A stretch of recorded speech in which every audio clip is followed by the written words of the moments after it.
はい。本日は愛知県刈谷市にあります株式会社三原工業さんに、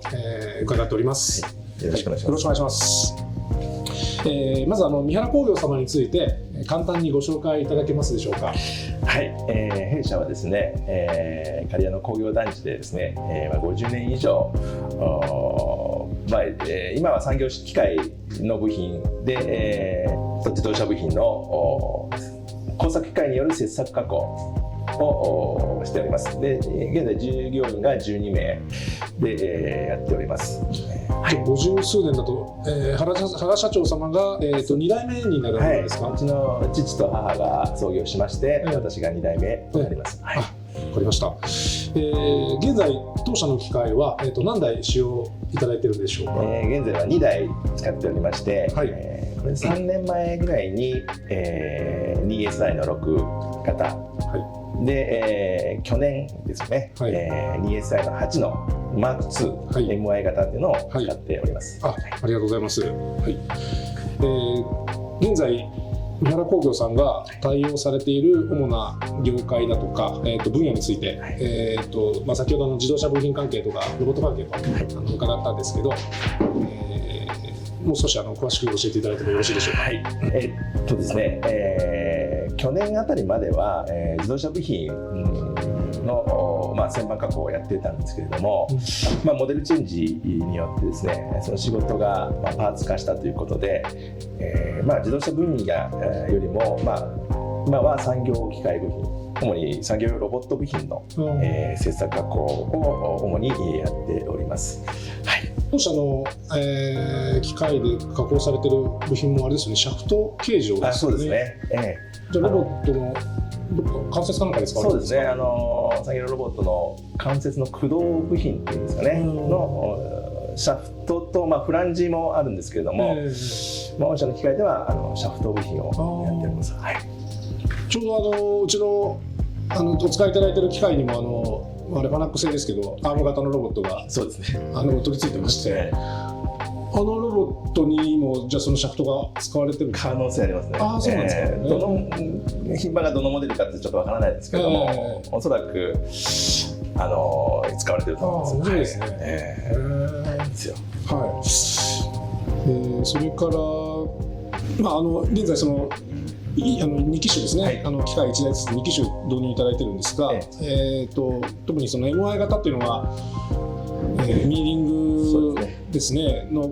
要素も加えているので、加工内容はちょっと違うんですが、その機械2台あってその対応しているワークっていうのの違いというか、機種ごとのその大まかな役割とか、っていうのは何かあるんでしょうか。2SI の6型っていうのは旋盤加工がメインで、はい、品物としてはモーターの減速機の軸物ですね、それを使っていまして、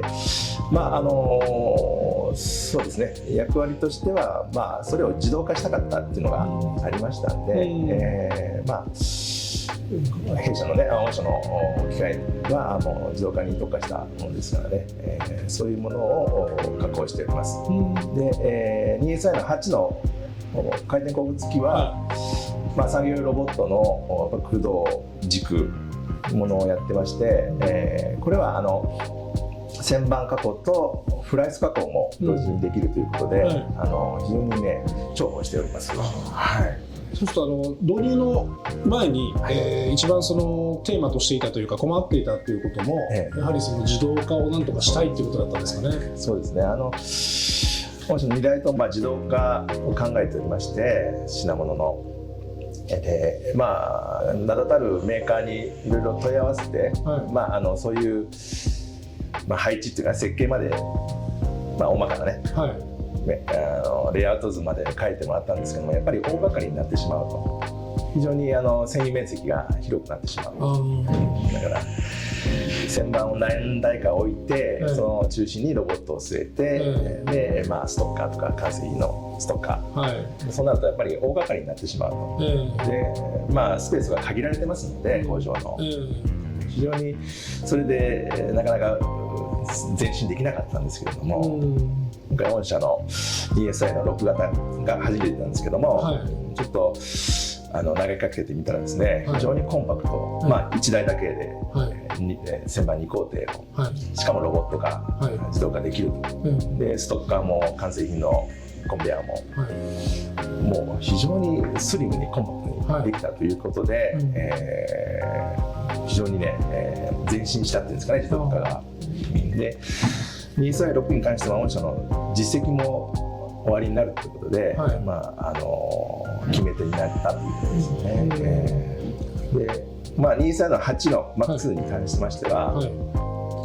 もともと手加工でね、旋盤2台とマシニング、合計3台を使って2人がかりでやってた仕事なんですけれども、ミーリング付きということでそれを1台に集約して、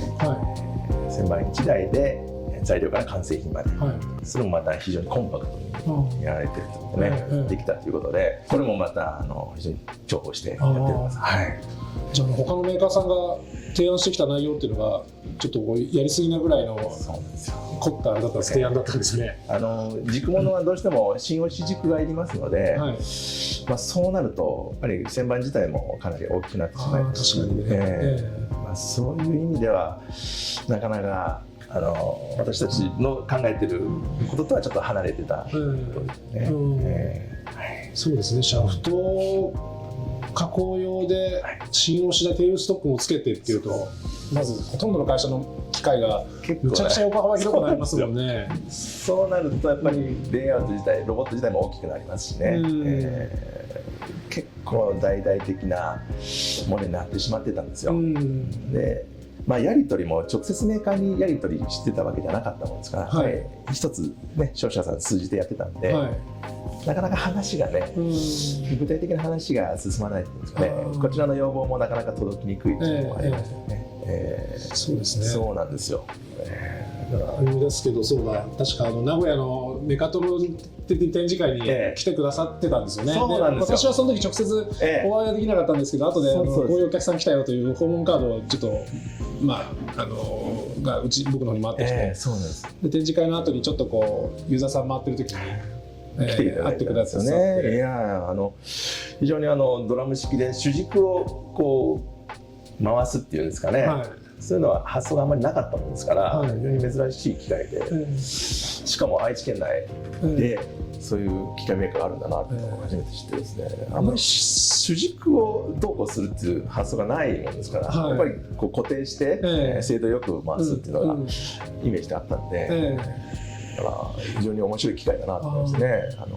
ずっと見てました。ありがとうございます。それですぐ来てそうですね。でテーマを与えていただいたんですよね。このシャフトだったらどういうふうに料理するみたいな感じで。そうなんですよ。でうちはああいうシャフトで2工程あって。芯押しもあってっていう機械は今までも結構作ってたし、そのストッカーとかもなんか例としていろいろあったんで、当社の提案がすごくこう、受け入れてくださって、非常にね、素早く動いて、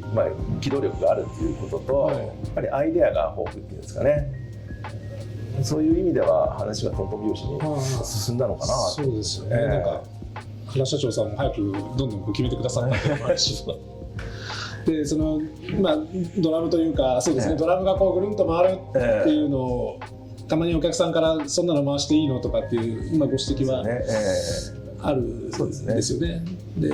原社長さんも最初はそのあたりはちょっとこう制度として大丈夫なのみたいな心配としてはあったんですかね。そうですね。実績があるということで、制度上は問題ないんだろうとは思ってたんですけど、耐久性に関してはね、どうなんだろうなっていう感じはしてたんですよ。やっぱり回るっていうことで、だからやっていくうちに精度が狂ってくるんじゃないかとかね、そういう心配はあったんですけど、今のところは問題なくやれてます。もともと多軸でね、やられてた。そうなんですよね。うちの機械は逆にドラム回す機械しかない感じなんで、そういう意味では。問題ないのかなと思ってます。そうですね。よくやっぱお客さんからその辺の心配はやっぱ最初にいただくんですよね。いつも僕たちが回答を差し上げてるのが、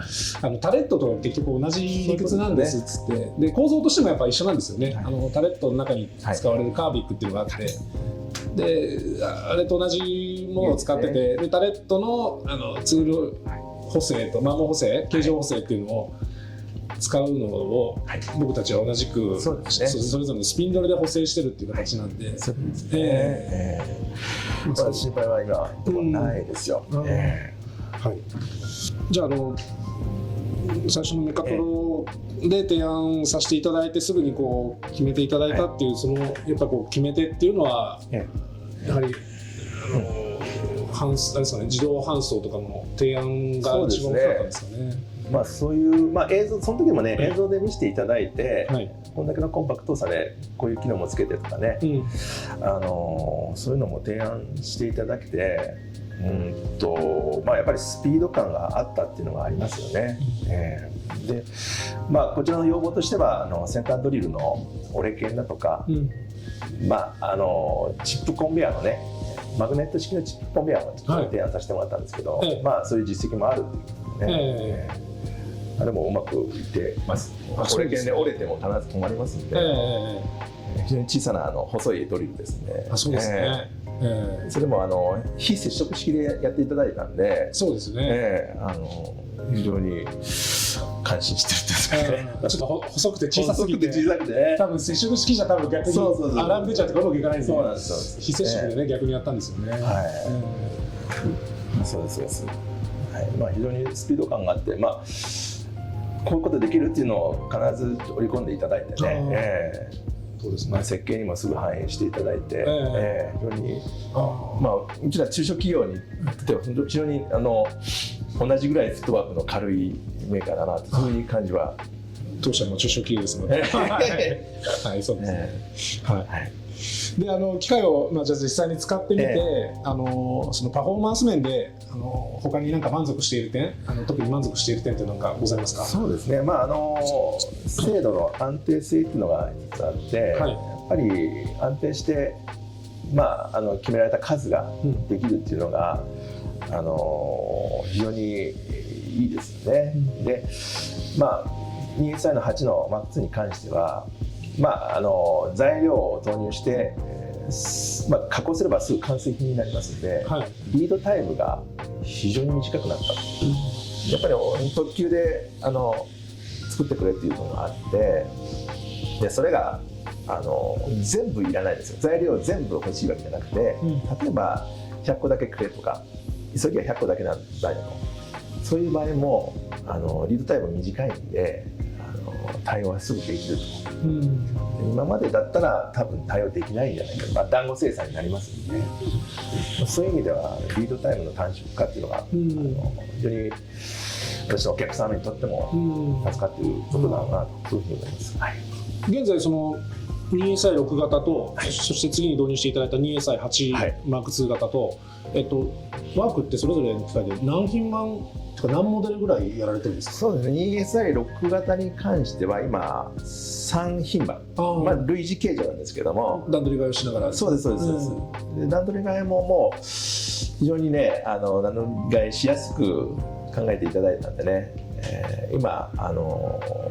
入社はどうでしょうかね、10年目ぐらいの女性が今、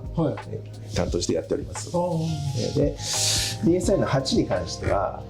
2、3、4モデルですかね、4品番、立ち上げ当時は2品番で、立ち上げていただいて、残り追加して2品番。そうですよね。メラ工業さんすべて自分たちで追加2品番やられて、僕たち逆になんかなんていうんですかね、お問い合わせとかなかったから大丈夫だったのかなと思ったけど、全然やられちゃって、そうですね。すごいなと。やっぱり機械はこちらとしては道具の一個ですから、いかに道具を上手にうまく使いこなすっていうんですかね、その能力を 100% 生かすとかね、そういうのを考えてますんでね、自分たちでできることはね、自分たちで、すごいですよ。じゃあ当初導入した時、そして今とで苦戦した点とか、なんかこうスムーズに最初は使いこなせなかったとかって、そういうことっていうのはあるんですか？そうですね。1工程目と2工程目を1台でやるっていうことで、どうしてもつかみ替えっていうんですかね、1工程目で削ったところを2工程目で掴むと、着で掴むというところなんで、切り子の問題が非常に悩まされてたところであって、プログラムを変えたりだとかね、そういうツールパスですね、ツールパスを変えたりして、なるべく切り子が残らないように、綺麗な状態で2工程目がつかめるようにね、そこら辺が、機械の問題ではないんですけども、1工程目2工程目の宿命みたいなもんなんですけど、切り子の処理に関してはちょっと悩みましたね。で今あれですよね、その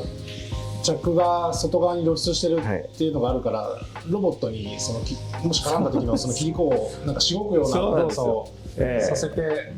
なんかこう対策されてますよね。ロボットハンドにワイヤーブラシをつけてですね、それで切り子を取ってから、跳ねのけてから掴むようにしてるんですけど、あれはだいぶ効果ありましたね。してやったりですね。で、実際その機械を導入する前、そして後で、した後で、その加工工程とか、あと人の働き方とか、サイクルタイムとか、こういった点でなんか具体的にというか、なんか変化っていうのはどんなのがあったでしょうか。そうですね。自動化が図られてるってことなんですけれども、もう全く機械が全部やってしまうっていうわけじゃなくて、やっぱり材料を投入したりだとか、製品を取り出したりとかね、品質チェックも人がやってるっていうことなんですけれども、それにしてもですね、やっぱり人がつくんですけど、つきっきりではないということで、手がついた時間は他の品物を加工したりだとか、そういうところでは効果が出てるんじゃないかなというところですよね。特に 2SI の6型についている女性の方は、形状測定機で形状測定も、だから他の社員さんの品物の品質担当ですので、段取り替えの後の品質計上のねこともやってますんだから、自動化ロボットで加工しながらそういう製品計上も測れるということでね、そういう意味では効果が出てるんじゃないかなと、そういうふうに思っています。で 2SI の8に関してはもう単純に2人で機械3台を2人で加工したものが、ロット化固定集約してロボット化ということで1人になったということと、その方も手がついた時は他の仕事しながら、そういうところでは効果が出てるんだなという思いますね。わかりました。導入後の展望っていうんですかね、現在の生産体制とか、将来のその展望において、当社の機械に、期待することとか、もっとこういう風になったらいいなとか、こういうものをつけてほしいなとかっていう、そういう役割みたいなものっていうのは何かございますか。そうですね、特に今回新しい機械は回転工具がついているということで、工程を集約できるというのと、それにロボットをつけて自動化ができるということは、やっぱり素晴らしいことなので、そういうところの製品のラインナップを増やしていただけると、こちらも選びやすいのかなと。さまざまな大きさの製品もありますのでね、それに合った今回なんかちょっと長めのやつも新発売で出されたっていうことで、そうですね。今お使いのものが、Z 軸のストロークが250ですけど、600ミリっていうストロークのものを作ったので、かなり長いシャフトものでも対応できるようなっていうか、そういうラインナップが増えていけば、こちらがユーザーとしても選びやすいのかな、そういうふうに思ってます。少量多品種ですのでね、工程集約というのが今メインになりますのでね、多少サイクルタイムが伸びたとしても、自動化を図れば、打ち消すことはできないんですけど、そうになりますんでね。そうですよね。少量多品種だけど自動化したくて、でその自動化もあんまり値段が高かったり大げさな装置だとちょっと手出せないなっていう、その辺をうまいこと売るっていうのがテーマになってきますよね。そうですね。ぜひまた素晴らしい機械をね、開発し続けていただければなというふうに思ってます。ありがとうございます。最後に導入を検討している